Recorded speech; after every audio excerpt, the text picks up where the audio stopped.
potential.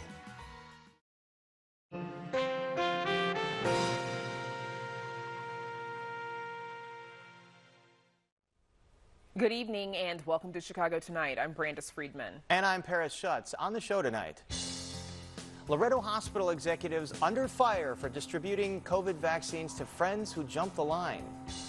The Southeast side has a long history of pollutants. City Council is set to vote on new rules for industrial developments tomorrow. We'll talk with 4 aldermen ahead of the meeting. These reparations are about historic wrongs. Evanston is getting national attention for instituting reparations, but is the acclaim deserved? Critics say it's a misnomer. What resources are available for those facing gender-based violence in Chicago? There's a lot of pent-up demand to get out. Efforts to bring people back downtown, including closing part of State Street to traffic on summer Sundays. What does a year's worth of artwork in response to the pandemic look like? I'm Angelito, and I'll be taking you to that new exhibit in Evanston coming up. I didn't know it, but I started going into a deep state of depression.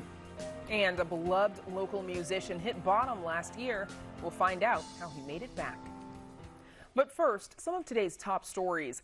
Another vaccine provider is facing retribution for misallocating COVID vaccine doses.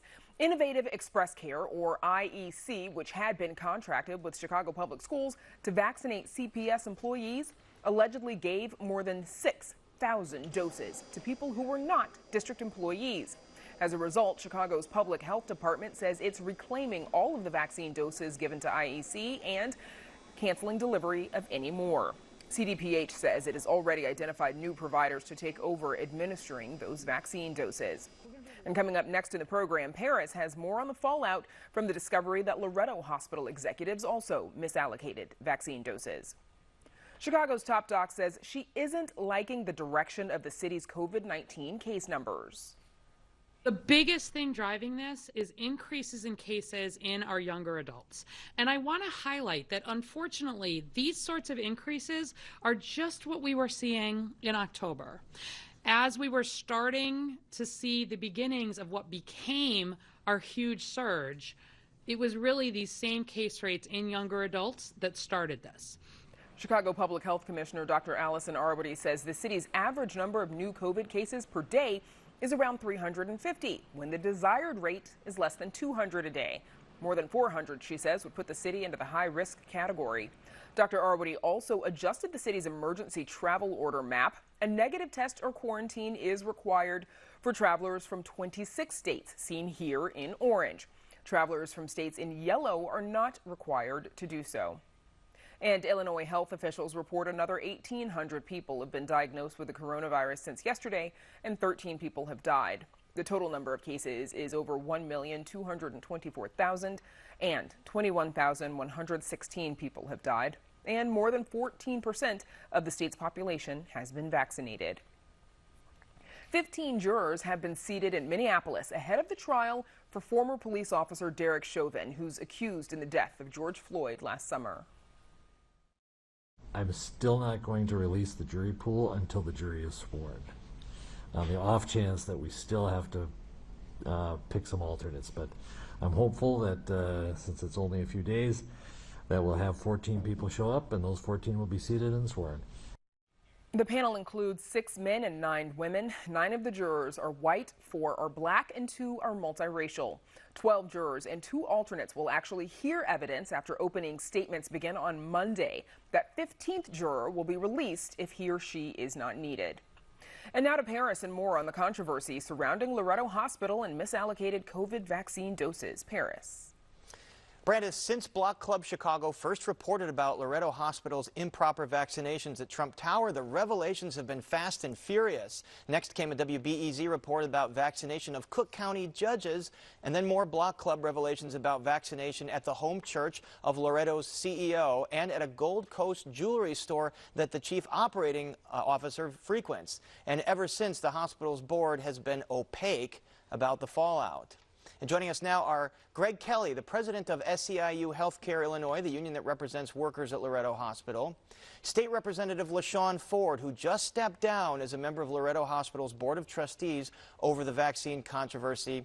And Wellington Thomas, an emergency room tech at Loretto Hospital and member of the SEIU Illinois Executive Board. Welcome, all of you. I want to get right to it. Representative Ford, I'm sorry, I have to mention we reached out to the hospital, individual board members, and to the executives in question here. None of them agreed to be on the program. We're glad you're on. Representative Ford, you announced your resignation from the hospital board today, saying you disagreed with how the board handled the reprimand of these two executives in question, Dr. Miller, the CEO, and Dr. Ahmed, the COO. What do you disagree with, and how should it have been handled differently?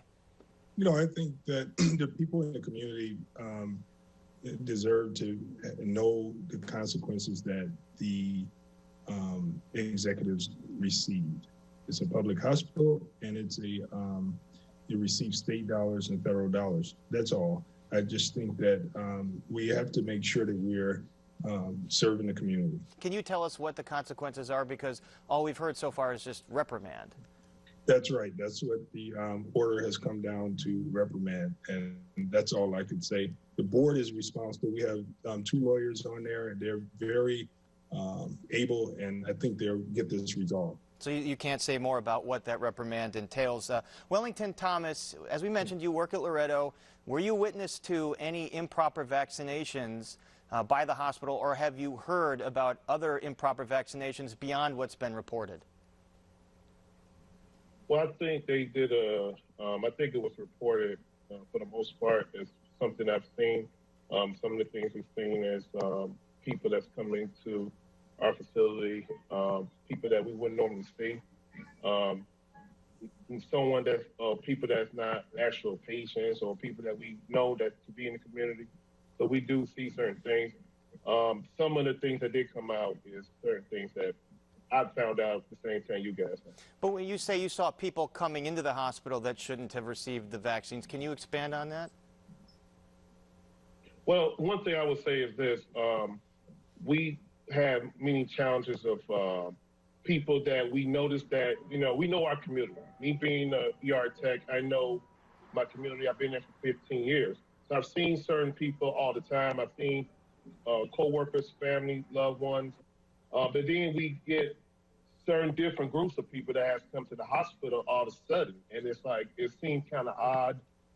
At times, it seems that there's a VIP line for certain people, which kind of, makes you wonder what exactly is going on. You say there was a VIP line for certain people. How could you delineate what was VIP versus what was a proper vaccine? Well, I'll give you an example. One of our coworkers was trying to get her vaccine, and when she tried to get it, it was some problems as far as they say, well, these people have to go first, but she was actually scheduled at a certain time, and then somebody had to actually step up and try to let the folks know that who was giving the vaccine that, wait a minute, this is a coworker. This is the actual worker that works in the hospital. Unfortunately, some people, I'll say, the group doesn't look like folks that we would normally see. As far as the VIP line, you can see that they have different groups. They have certain, delegates, I guess, or certain groups that be pushed to the side. Even when there's a long line, we see. So you're saying VIP, so it's folks that you know that don't live in the community. Is there evidence that there was connection with these folks to the chief operating officer, Dr. Ahmed, as has been reported with these other improper vaccines?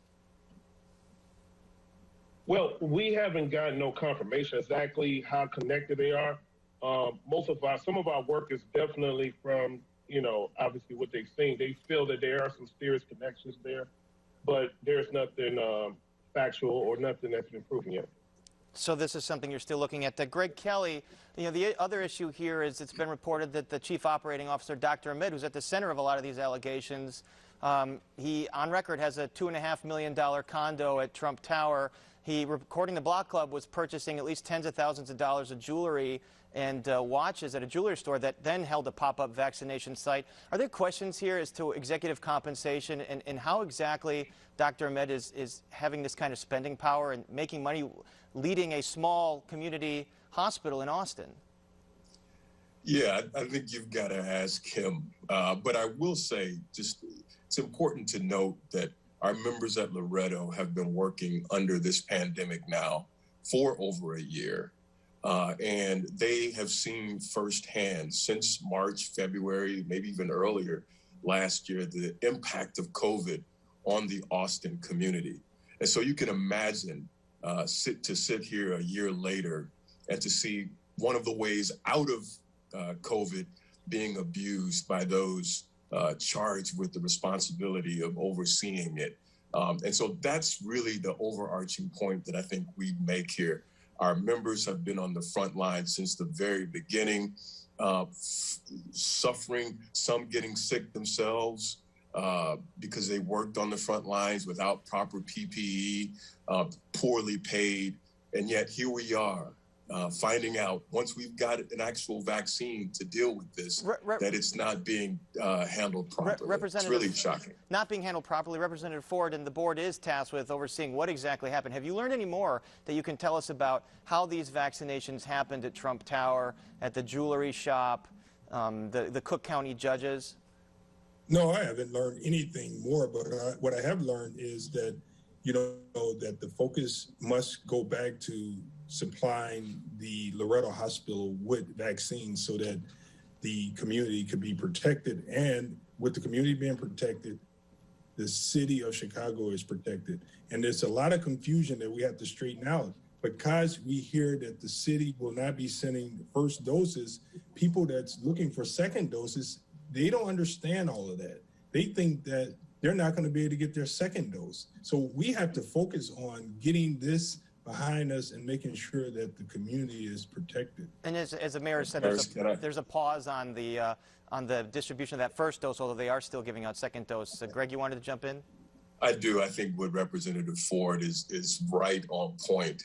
There is tremendous confusion in the community about what exactly is happening. There's no transparency around how you even sign up to get in line for the vaccine. There's no clarity around, is it even available now? And so I think job number one right now really has to be educating the people of Austin about what the availability is to the vaccine. I want to go back to Wellington because I want to go back to your allegation here that you saw a VIP line of folks that were not from the community, were not properly there to get a vaccine. Do you have any other questions? Do your coworkers have any other questions as to the administration here, the Chief Operating Officer, Dr. Ahmed, again at the center of these allegations, and the CEO, Mr. Miller?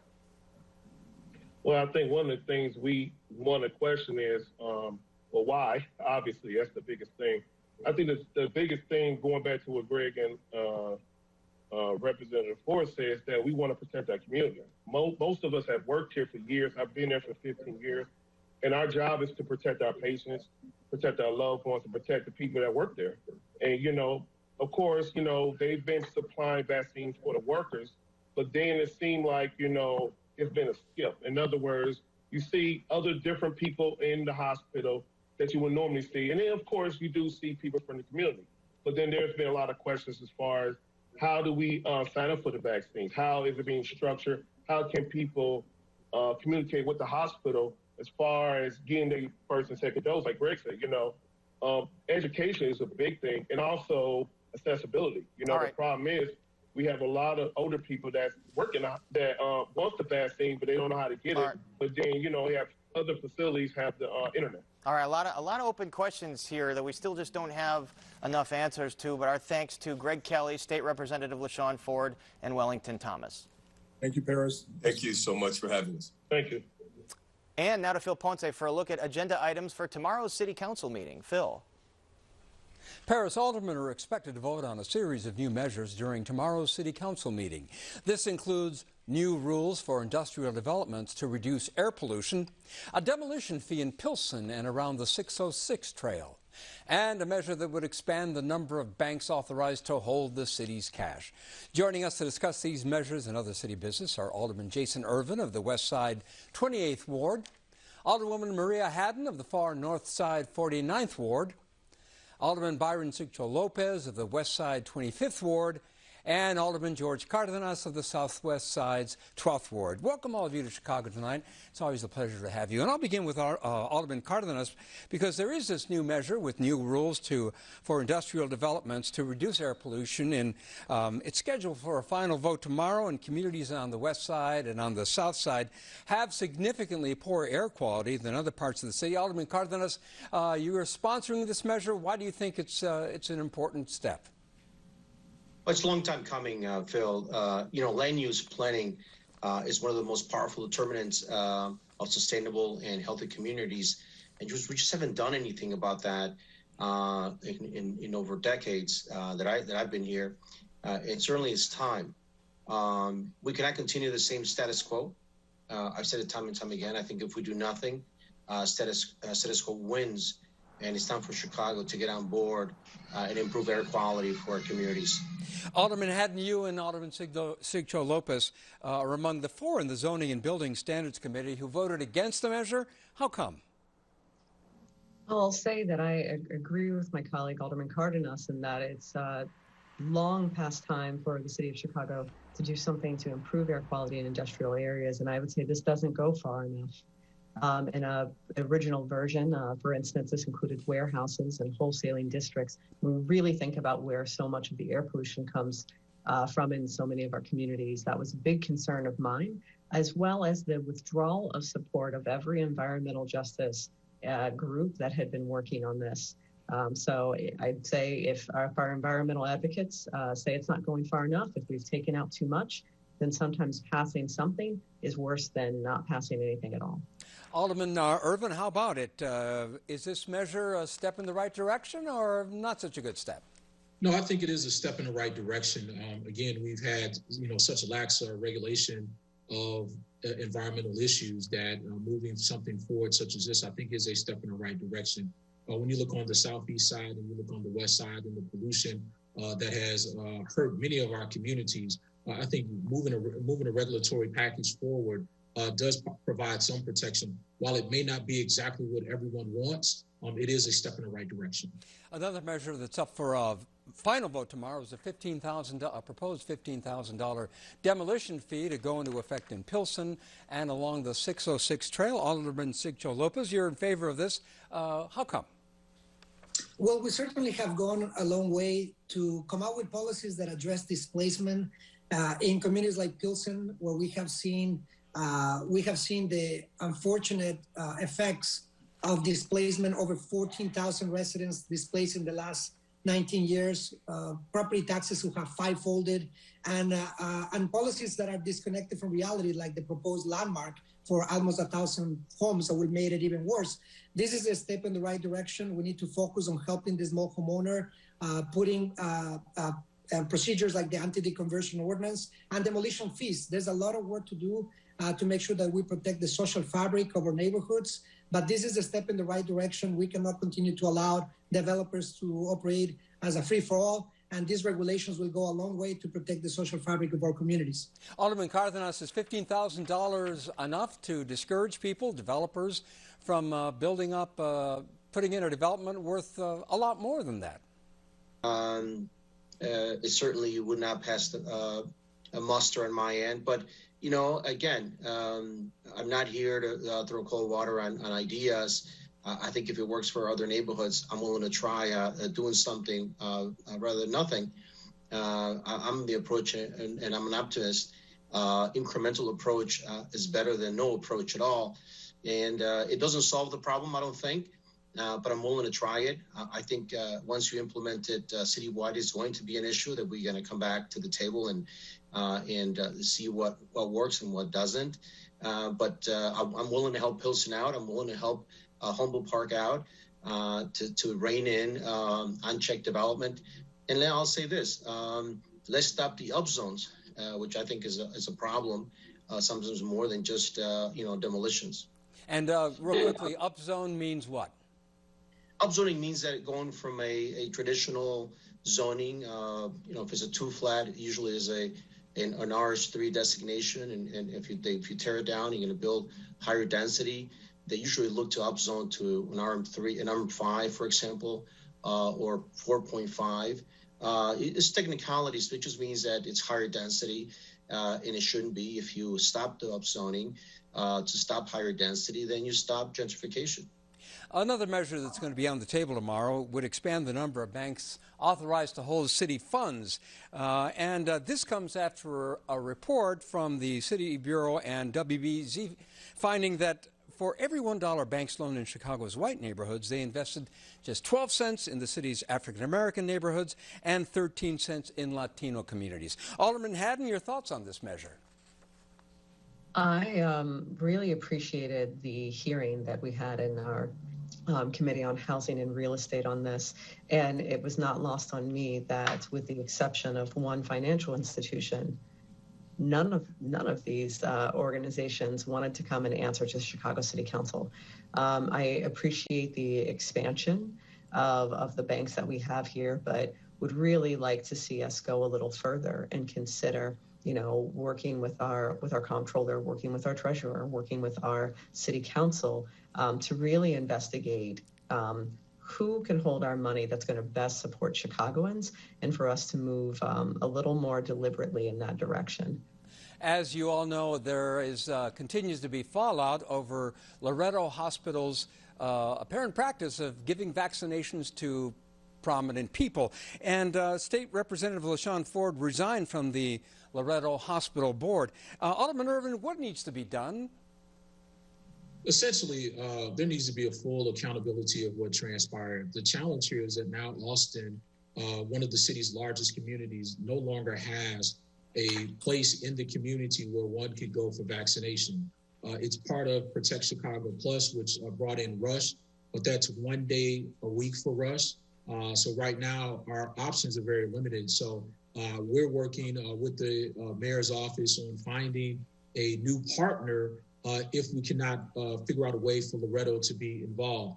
Also, the fact that these gentlemen took vaccines that were meant for some of the hardest hit people in our city and utilized it for other purposes is a challenge. And to only hear about reprimands and no one being fired for these types of instances is wrong. And I think it sends the wrong message for others that may want to do something such as what has been done to the residents of the Austin community. As you know, two police accountability organizations, moving on, have compromised on a proposal to create an elected board to oversee the Chicago Police Department. The mayor plans to introduce her own plan next month. Alderman Sigcho Lopez, what are your thoughts on this proposal, this coming together of these two forces? Yeah, and I think the issue of police accountability is long overdue. I am glad that there was a compromise reached between the two coalitions, GAPA and CPAC. I think that's what the city needs. We need to make sure that we come at the table and we work in legislation that comes directly from advocates, people in the community who have been affected. And I'm glad to see our caucuses coming together and put forward this compromise, which has been in the works for many years. I do hope that the administration and the mayor come to the realization that we need to work collaboratively. We need to work with the council to make sure that we put forward legislation that will allow us to leave behind this horrible legacy of police brutality. The millions of dollars we spend every year on police settlements is not only fiscally responsible, but immoral. And I hope that the council push forward, and we may need to reach a majority of 34 votes, but I do hope that the mayor comes forward and supports these efforts, and we all work together on this initiative. Last issue we have time for, and Alderman Haddon, let me ask you, Evanston just became the first city in the United States to offer African-American residents reparations. Chicago has created a subcommittee on reparations. Do you think at some point reparations will be something that becomes a policy for the city of Chicago? Absolutely. It's exciting to see Evanston lead the way. I know that it's not what they've put together isn't necessarily the solution that would work for Chicago. It's not necessarily a perfect plan, but I know that with the leadership that we've got, Alderman Sawyer's leadership, we've got Alderman Stephanie Coleman and Andre Vasquez leading this reparations subcommittee, which I sit on. Yeah, absolutely. Chicago's going to lead the way, and we're going to have some robust discussions about what that looks like, how we make sure that we can provide the economic incentives to repair the harm, but also I think we're going to have a big role in looking at how reparations can keep Black Chicagoans here and bring Black Chicagoans back. And that's what we'll have to leave it. Our thanks to Alderman Irvin, Haddon, Cardenas, and Sigcho Lopez for joining us. Thank you. Thank you. Thank you. And by the way, we will be discussing reparations in the city of Chicago a little later in the program. But up next, an Evanston printmaker shares how art helped her process the pandemic.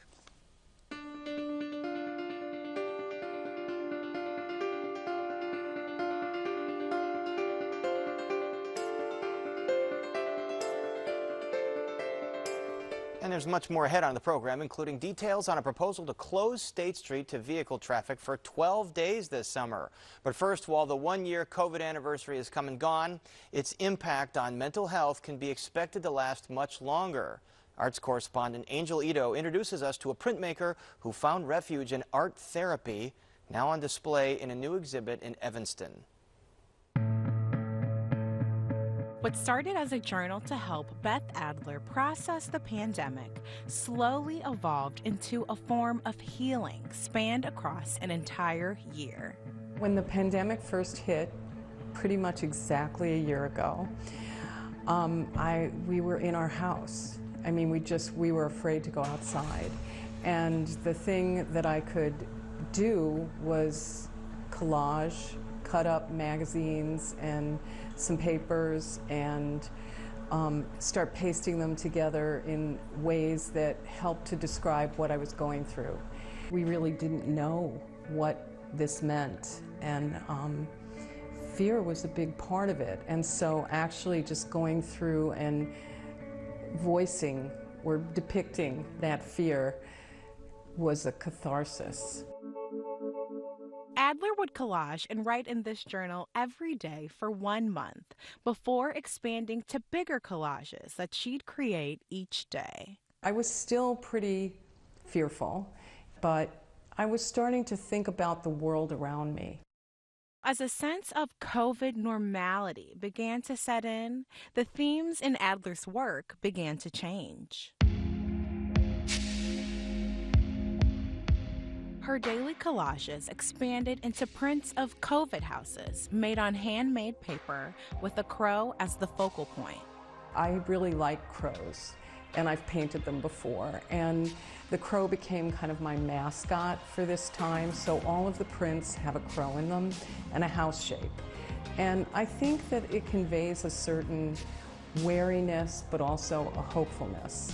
These prints were so well received that Adler began to sell them, but she wanted to do more. Why did you think that moving on from the flat paper was important? Why did you think you needed to kind of the three-dimensional, dimensionalize? go from Yes. two-dimensional to three? I just did it. The first one I made, I lined it with the New York Times 100,000 dead from COVID. And so that's Memorial House. So every month I made a house from June until February to commemorate the time in the house. And each house is lined with COVID reports. Can I ask, I'm also seeing candles in all of the homes and what those Yeah. candles represent? Well, I mean, they are sort of, each house is a bit of a memorial. Right. I really, a lot of people died. And I feel like it's important to not forget that. Now, Adler's use of art to understand and explore her emotions during the pandemic is just one of many practices encouraged at Open Studio Project, where her work is currently on display. Here at Open Studio Project, we are really teaching people how to utilize the arts to really go deep. Art really does open up information for people, and it really is an avenue to use your thought process in new ways. So we teach that a lot here, where we encourage people to do kind of free association, creative writing. It would help pass the time and mark each day and, just made me feel better. And so I think it's a great tool. I think journaling is a great tool. I think collaging is a great tool. And I think anybody can use those tools to express themselves and to work out whatever they're going through. For Chicago Tonight, I'm Angel Ito. Beth Adler's exhibit, My COVID Year, is on display at the Open Studio Project's Gallery 901 in Evanston until March 31st. And now, Brandis, we go back to you. Paris, thank you. Still to come on Chicago Tonight, Evanston, as we've heard, passes a reparations ordinance that some are calling a housing assistance program in disguise. Mural walks, pop-up art galleries, and closing State Street to traffic on Sundays. Hear about efforts to bring visitors back to the Loop. We speak with both local and national organizations about resources in Chicago for women facing gender-based violence. And when a beloved local musician suffers a dangerous depression, his friends rally around him. We find out how they helped him make it back. But first, some more of today's top stories. New developments in a story we brought you last night. 4th Ward Alderman Sophia King has withdrawn a measure that cultural and preservation groups say would have made it difficult for them to convert historic homes into museums. Last night here on WTTW, King explained that the measure would have allowed for a community input process to allow residents a say in whether a museum opens in their neighborhood. But groups working to convert the homes of civil rights icon Emmett Till and blues legend Muddy Waters into museums say the ordinance was just meant to block their efforts. You can find out more on why King withdrew that measure on our website. And more than 1,000 Illinois inmates are being released from prisons under a settlement agreement reached between the state and a coalition of legal groups who sued the state. The inmates are considered medically vulnerable or elderly, and attorneys for the plaintiffs say the best way for the state to protect the health and well-being of the prisoners is by sending them back to their communities. Under the settlement, the Illinois Department of Corrections also agrees to improve the use of existing release options for prisoners deemed medically vulnerable with expiring sentences. Evanston is making headlines for making history. It is the first U.S. community to pay reparations to black residents. Or is it? Amanda Vinicky joins us to explain. Amanda. Brandis, I'm going to start this off with political scientist Alvin Tillery. He is head of the Center for Diversity and Democracy at Northwestern University, and he is also an Evanston resident and a proud one after the action aldermen took at last night's city council meeting. Important, it's monumental because this is not happening in Atlanta or Detroit or Philadelphia, places where there is a majority black electorate and a sort of, where black politicians hold power. It's happening in a place, where blacks are a minority, less than 20% of the population, and where there, is a majority white city council. Now, unlike programs in which communities, often under threat of legal action, pay settlement money to living victims, we see this all the time. For example, Chicago victims of police torture under former Commander Burge. This is different. It is meant to redress past wrongs. And Tillery says that Evanston leaders took a look at their local history of racial discrimination in the housing market and the ways in which city government worked with other powerful entities to create a racially segregated neighborhood, Evanston's 5th Ward. And they looked at the life chances and outcomes of persons living in that ward, the vast income and wealth gaps between Evanston's black and white citizens. Under this plan, revenue from the local tax on marijuana sales plus private contributions will fund a $400,000 program that will help black residents buy a home, do work on their home, or help to pay their mortgage. Recipients can get what's really tantamount to a grant worth $25,000. The goal here, to build intergenerational wealth among black families who, due to racist and discriminatory practices, were blocked in the past from doing so. Now, broadly, black residents who were residents of Evanston between 1919 and 1969 are eligible, as are their descendants. This action is meaningful to Bennett Johnson, who is the previous longtime president of the Evanston NAACP.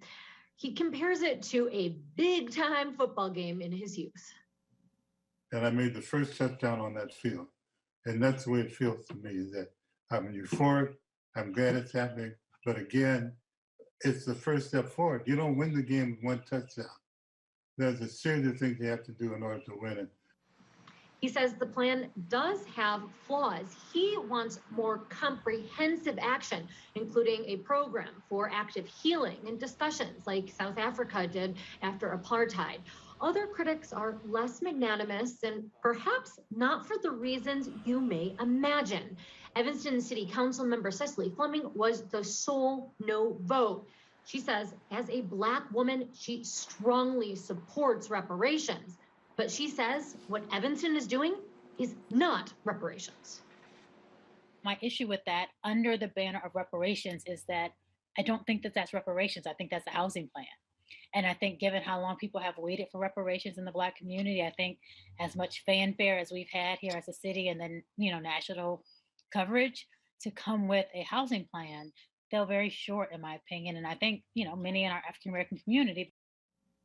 $25,000 grants, $400,000 program. She says that will only mean 16 families will be able to be helped, and all of them must have either the credit or financial means to be able to buy a home. And she says that given all of the attention Evanston is getting, this is not sending the right message.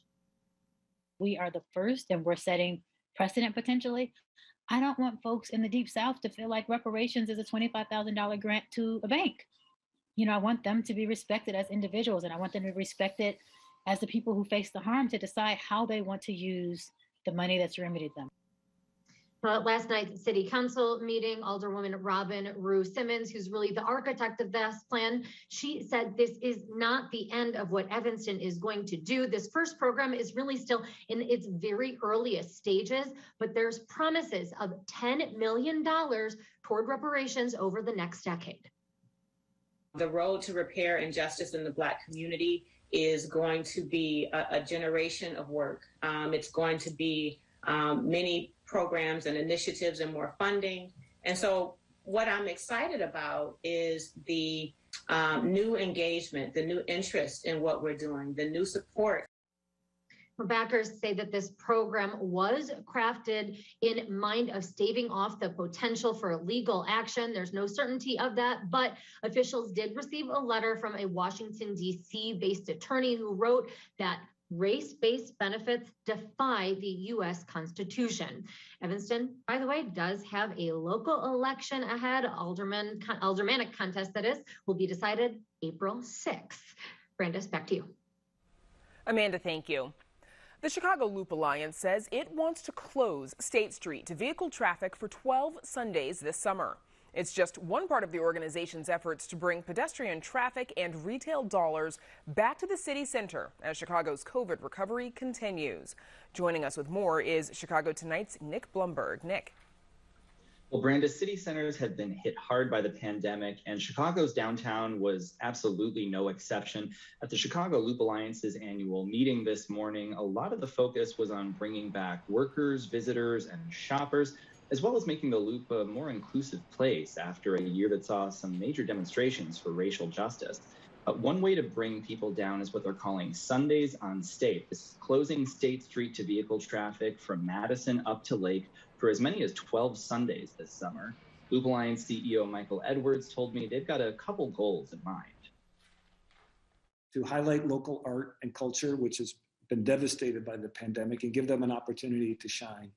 But then also to encourage our retailers to start bringing merchandise out onto the street or offering tours of theaters that might not yet be open, like the Chicago Theater or the Gene Siskel Theater, and even bring restaurants. And there's talk of bringing the Walnut Room down to State Street, which would be a really unique experience. Now, the plan is for, as we said, as many as 12 Sundays from July to September. Edwards says the city and the local aldermen are on board. The Alliance is planning to put in some money, and they're looking for sponsors as well. And they're hoping to have some programmed events on those Sundays, too. It's similar to the city's Open Streets program that ran last year in places like Broadway and Lakeview, though it's not officially part of that effort. Now, the city says there is a lot of interest in bringing open streets back in some form, though that's all still a bit up in the air. And Nick, what else are they doing to draw people back down? Yeah, they're also launching a self-guided mural walk. That'll take you around to 22 different pieces of public art downtown. Some of them are pretty well known. Others are a bit more off the beaten path. They're also planning some art pop-ups in vacant retail spaces. It's similar to a successful program that came about in the wake of the Great Recession. It showed that the space could be activated and could be a possible location for a business. And it also was a way to highlight some of our local artists. And happily, those spaces got backfilled with real tenants, real paying tenants. And eventually we had to move out of those kind of spaces. And what kinds of trends are they seeing in terms of people returning to the Loop? Yeah, it's still a bit unclear, in terms of office workers coming back. Edwards says some of them, they're hearing from, say, the second quarter of this year, others perhaps not until after Labor Day. But the vast majority of businesses that he hears from have at least some in-person staff right now, and many people are eager to return, at least part-time. Now, in terms of pedestrian traffic, which drives a lot of retail and restaurant spending, that's also unclear but hopeful. The firm that does pedestrian counting in the Loop, they had a speaker there today. They say things appear to be on the upswing and that there is a lot of pent-up demand. I'm sure there is a lot of folks wishing to get back downtown. Nick Blumberg, thanks for joining us. Thank you.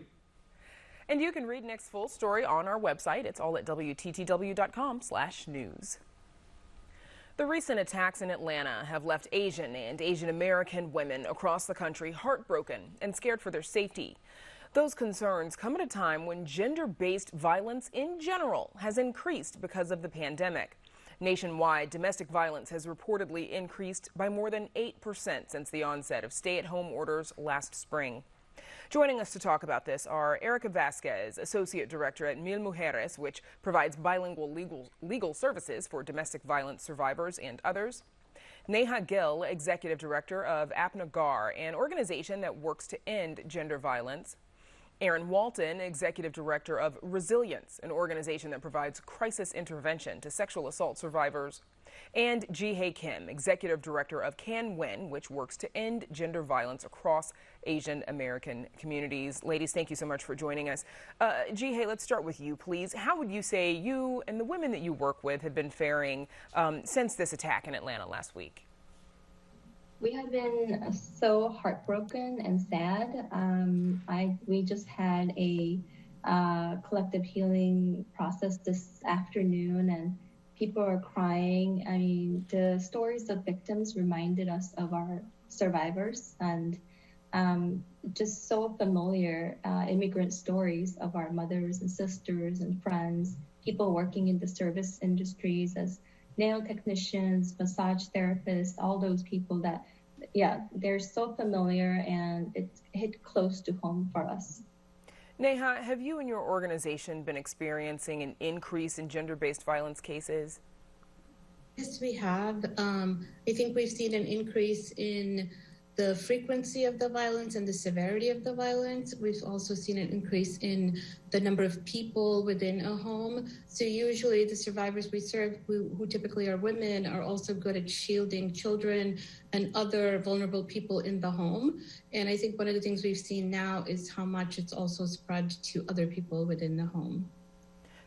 Aaron Walton, how do you see racism and sexism colliding to perpetuate this gender-based violence?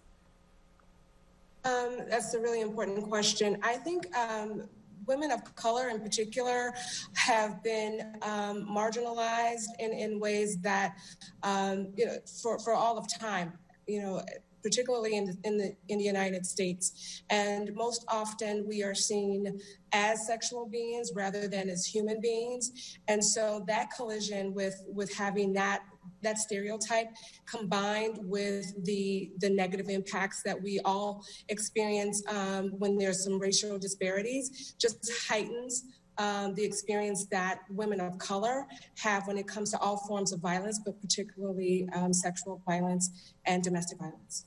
And Erica, your organization, oftentimes you work with undocumented families. How has the pandemic affected how they face gender-based violence in their communities? Severely, as all the other women have also mentioned. What has perpetuated in the undocumented community is a belief that because of their lack of legal status, that if they report the crime, they may be deported. So that discourages a lot of families from actually reporting and seeking out services that are available to victims of crime in the types of situations involving either sexual assault or domestic violence over a period of time. So the undocumented community has been somewhat of a target of these types of crimes because of that belief that they're not going to report the types of crimes that they're experiencing. Erin, explain for us how gun violence can also intersect with gender-based violence in Chicago, please. Well, we know that when you see male-on-male violence in certain communities, male-on-female violence exists probably at similar, if not increased levels. So when there is senses of stress and fear and lack within a community, you see that in community throughout the community in the display of violence, and folks bring that violence home. You don't turn that on and off, from being in the community and then returning home. And so oftentimes you see an escalated rate of violence in the home when you're residing in a community that's ridden with crime. So last week, in response to the attacks in Atlanta, Mayor Lori Lightfoot spoke about how the city of Chicago will respond. The superintendent has directed that our officers remain diligent, and they will. And specifically, district commanders have initiated outreach with local community leaders, advocates, and business owners throughout the Asian and Pacific Islander communities. In addition, the CPD will increase their presence and patrols in these same communities. Jihei, what do you think of this way? Is this the best way to respond to racial and gender-based violence? I don't think so. And many of the people in the API community agree that one-off solution is not going to work. This is going to require a community-based holistic solution that also addresses racism and sexism, misogyny, and just increasing police presence logistically. I don't know how it's going to work. For example, police is not going to be able to stand in front of business 24/7, to stop some random white supremacists from shooting up. And for survivors and victims and many people in the immigrant community, they're actually scared to interact with the police because of the racism they experience, because of the sexism they experienced. And survivors often, they don't get listened to, especially with, bias against Asian women and language barrier. Their stories are not being heard by law enforcement a lot of times. So just increasing the police presence is not going to work without other solutions together. Erica, what resources do you recommend for families with mixed status that might be facing violence?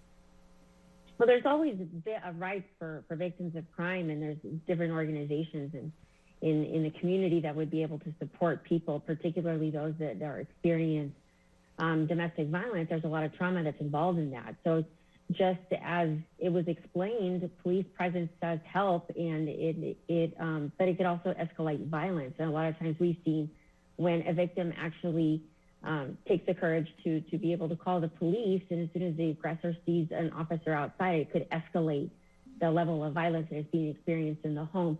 So perhaps having more access to mental health services or counselors or therapists that could come out to the home and not necessarily, and maybe de-escalate the violence as opposed to escalating it.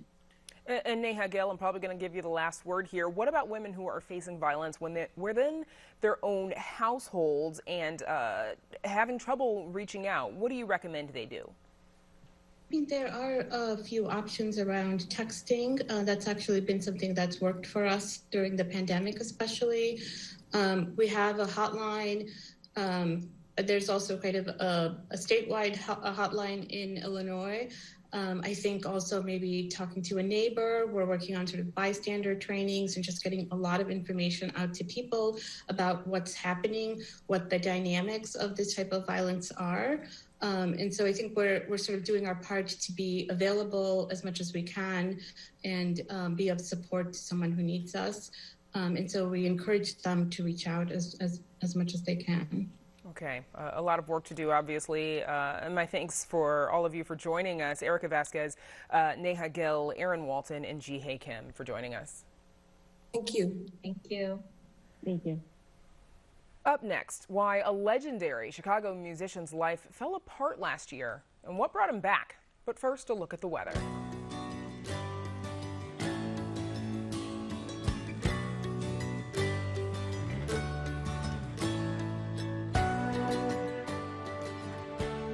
There are many ways the COVID-19 pandemic has turned our lives upside down. This next story is about the emotional devastation and recovery experienced by one beloved local musician. Jay Shefsky recently brought us this story. Here's another look. Back in early March 2020, just before COVID shut the world down, a group of musicians recorded the 16th CD of a legendary Chicago pianist. But they had no idea the 84-year-old musician's life was about to fall apart. Okay. And that within 2 months, he would be in a hospital psych unit.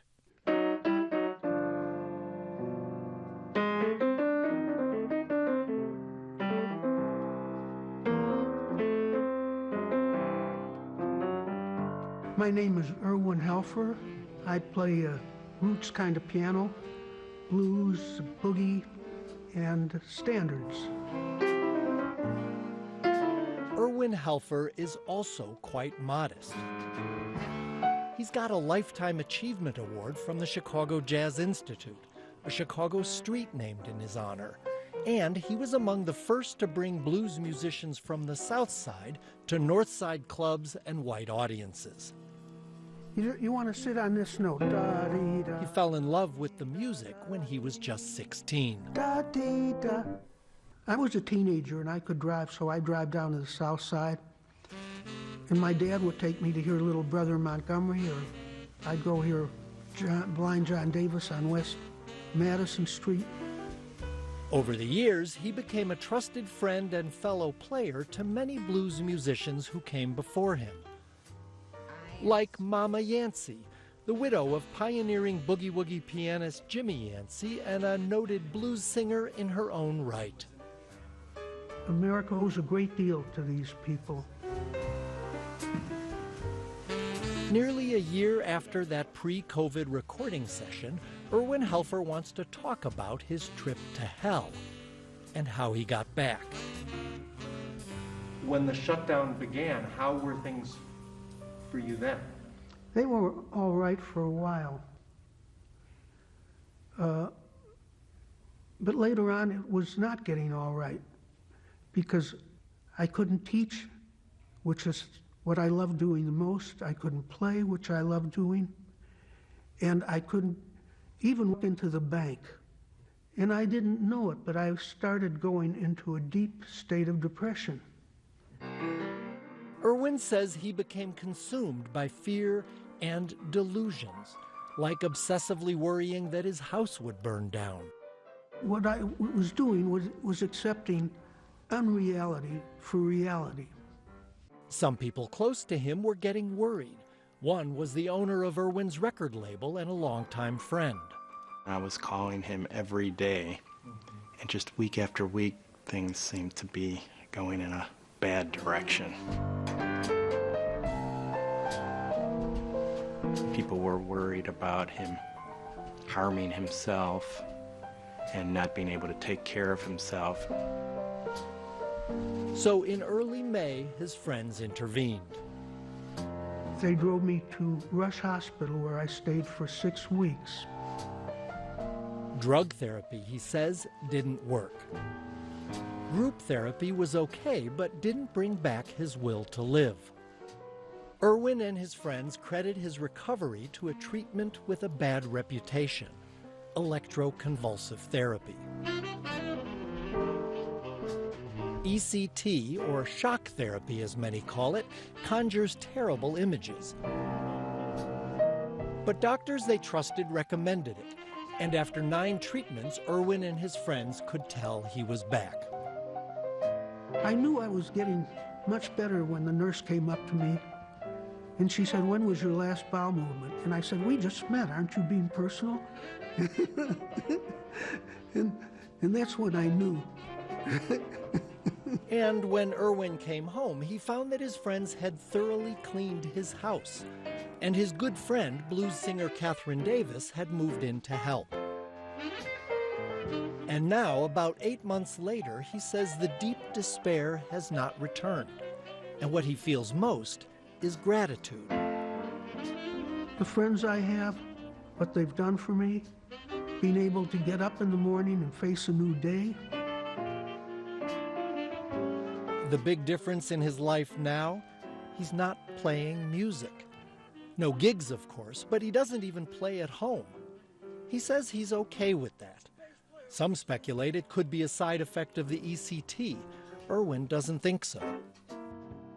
We interviewed Irwin in a room with a piano just in case, and he decided to give it a try. Some people have told me I was very brave for telling this story, and I don't think I was brave at all. I think I owed it to people. There are probably a lot of single, older, depressed people who are living by themselves. And I just wanted to say it's possible to do something about it. For Chicago Tonight, this is Jay Shefsky. Still got it. Irwin Helfer has a virtual gig coming up. He'll perform as part of the second Monday Blues series hosted by the University of Chicago's Logan Center for the Arts on April 12th. The series is hosted by blues harmonica great Billy Branch, who will interview Irwin and join him on a few tunes. You can find out more on our website. And that is our show for this Tuesday night. And please join us tomorrow night live at 7. And now for all of us here at Chicago Tonight, I'm Paris Schutz. And I'm Brandis Friedman. Thanks for watching. Stay safe and healthy, and have a good night.